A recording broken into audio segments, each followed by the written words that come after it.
แกนี่ละเกเราพูดเราเวทีพอพอที่พากอดีก็ว่าเราจะคือเลยที่ว่าการที่ตราผ่านดูดีบางดูชุดทางสอนเจ็บผู้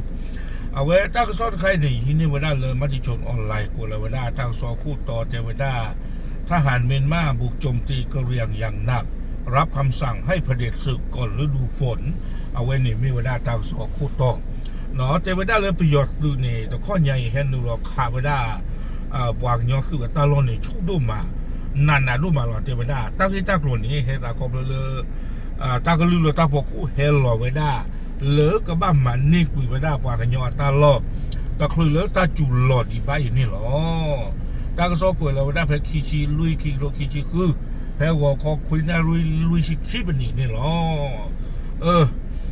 ดิตาดีเตอร์ตีโกเลยเพมหาทาวน์นี่หรอเราไปยอดตู้นี่ก็คือเคลเซอร์ด้านปลาปลาแต่ทั่วด้านที่นี่บาตาเซิงตอนนี้จะบลูลาลี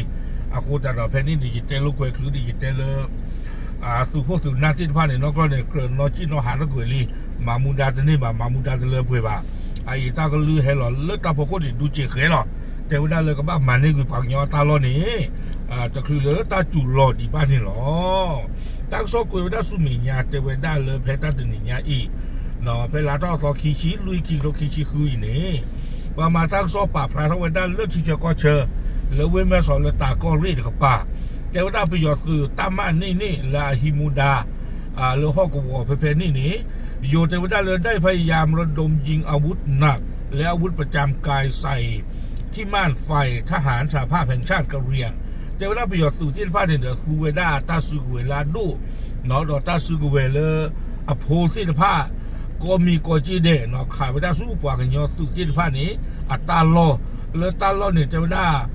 แล้วมีไรป่าแล้วพลูโพแล้วพลูผาโดแล้วรามาตีกันยอก็ตะกป่าเนาะคอว่าเราตาเดออยู่สวรรค์ในแม่โกนเกียนดอกบ้านห้วยมหาวงเนาะตาลอขี้ต่อนี่หรออาคูตาตอนนี้เดอตั้งโซนเนี่ยจะได้เลยโดยทหารเมียนมาพยายามที่จะเข้ายึดฐานที่มั่นกะเหรี่ยงให้ได้ทั้งนี้มีการสู้รบมานานหลายเดือนเนาะไปยอดตื่นในดูเทวดาเลยคือเกลเซอร์ตะพวกป้าหรอแล้วก็ท่อมันนี่ว่าได้กว่ากันยอดตื่นที่ผ่านเนี่ยตาลอตาดูเนี่ยแกรอดตาตะบลูลาลีเตเว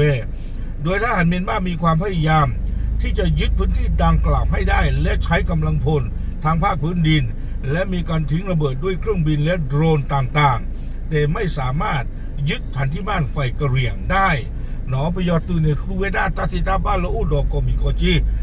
ก็บอยอยู่ไม่เหยนอนโดรไม่เหยกลัวผ่านด้วยสิ้นผ้าไม่เหยบ้าช้าแต่ไม่ได้มาปากยอท่อปากยอตาลอแต่นี่บ้าหนอก็ใครในดื้อคือเกษตรวิทยาสปว่าท่อบูนี่หรอ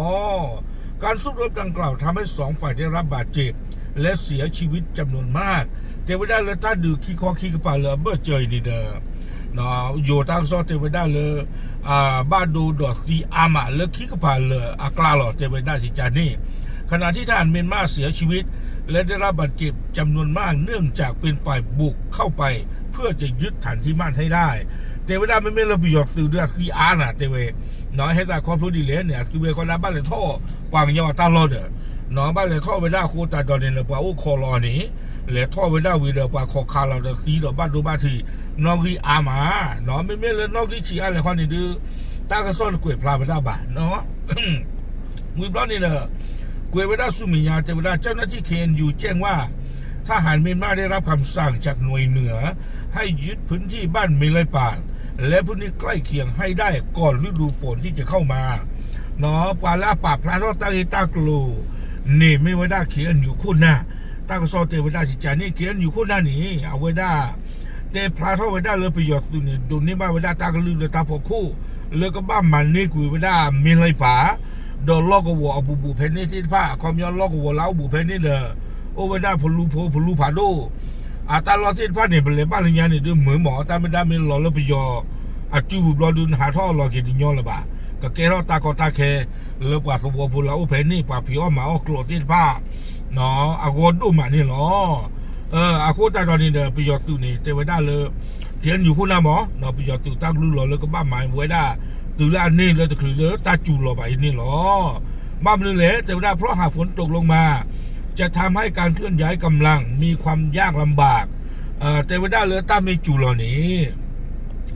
ตาสื่อล้อสื่อเกลหนอคอมยองปัสสื่อโพตาสื่อล้อสื่อล้อตา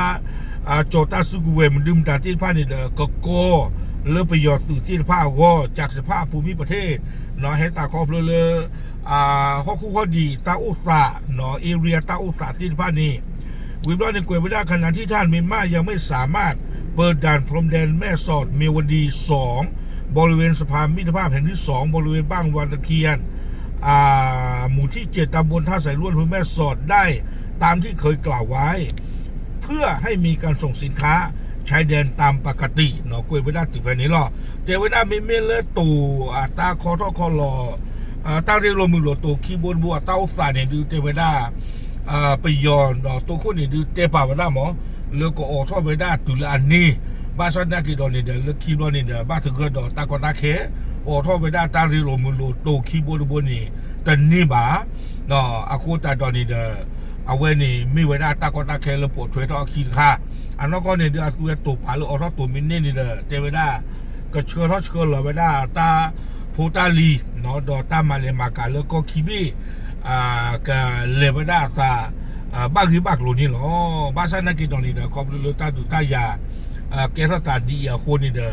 ไปยออรอตัวเต็นนี่บ้านนี่หรอเอาไว้นี่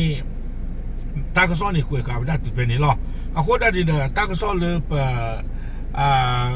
เราดูที่งานเราตาเนาะเลยตากระซ้อนตะไคร้ปูหมอเลยไปยอนี่เอาไว้ได้กับบ้ามาไว้ได้ตาลอดต่อใหญ่ตุลาอันนี้ตะคือเลยตาจูโรดีบ้าเอาไว้นี่เด้อเมื่อเวลาตากระจอวิชาสุตากระซ้ออากิอาเลเนาะเลยตากระซ้อตะไคร้ปูนี่หรออาโคตาตอนนี้นะใครลาอีเพรเนาะวิบล้อนี่เด้อลาแค่เกิดปีเนี่ยก็ไม่เวลาลาเมเนาะลาเมลาจงขอว่าจะคือตาจูดีบ้าแต่เวลาก็มาเวลาตุลาอันนี้มาเวลาเป็นตัวนี้บ้านี่อย่าชมมุตาเด้อว่าละอเมริกาเนี่ยก็ไม่ไปยอหรอเนาะมาเวลาเป็นตัวนี้มาหมอต้องมีกันแต่ละกี่บ้าขอว่าดอกเนาะแล้วก็ว่าเพนนี่เนี่ยดีต่อเด้อประเทศงานเนี่ยเริ่มประกาศสุดโพธิ์กับป่าธนาคีประมาณ10 เดือนตัวเวดมาเนาะที่รออัตราตู